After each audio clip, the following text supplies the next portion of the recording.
নমস্কার, আমি গুরুজি শ্রী অভিজিৎ শাস্ত্রী। আমার এই ইউটিউব চ্যানেলে সকলকে স্বাগত জানাই।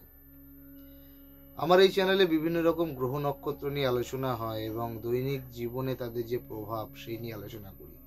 আজকে খুব একটা ইন্টারেস্টিং বিষয় নিয়ে আসলাম, সেটা হচ্ছে আমাদের যে জন্ম নক্ষত্রগুলো থাকে না, তার মধ্যে 27টা যে নক্ষত্র, তার মধ্যে একটি বিশেষ নক্ষত্র হলো আদ্রা নক্ষত্র।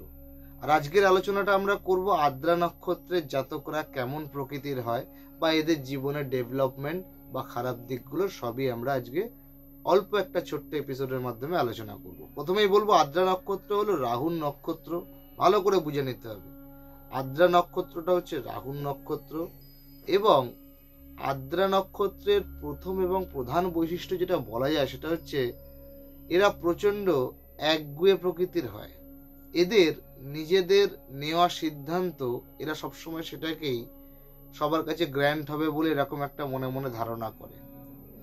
জীবনে নানা রকম ঘাত প্রতিঘাতের মধ্যে দিয়ে এদেরকে এগোতে হয়, কিন্তু সবচেয়ে যেটা স্ট্রাগলফুল লাইফ এই আদ্রা নক্ষত্রে সেটা হচ্ছে 18 থেকে 36 বছর বয়স। হ্যাঁ দর্শক বন্ধুরা, 18 বছর থেকে 36 বছর বয়স পর্যন্ত প্রচন্ড ঘাত প্রতিঘাতের মধ্যে দিয়ে কিন্তু এদের জীবনটাকে অতিবাহিত করতে হয়। শুধু তাই নয়, যদি বলি ডেভেলপমেন্ট তো এরা জীবনে অবশ্যই করে, কিন্তু সেটা হচ্ছে কি মোটামুটি এক্সপেক্টেড 40 থেকে 55 বছর বয়স, এই যে 15টা বছর, এই 15টা বছর কিন্তু এরা জীবনের সার্বিক ডেভেলপমেন্টগুলো কিন্তু করতে পারে। বন্ধু সঙ্গের জন্য কিন্তু ক্ষতির সম্ভাবনা থাকে। কোনো কিছু দামি জিনিস, দামি বস্তু বা অর্থ চুরি যাওয়া বা প্রতারণা হওয়া, এটা এদের সঙ্গে খুব স্বাভাবিক।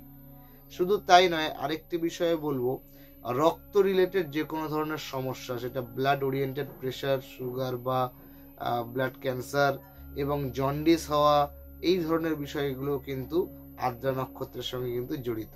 অনুষ্ঠান ভালো লাগলে অবশ্যই চ্যানেলটা সাবস্ক্রাইব করবে। নমস্কার, জয় মাতারা।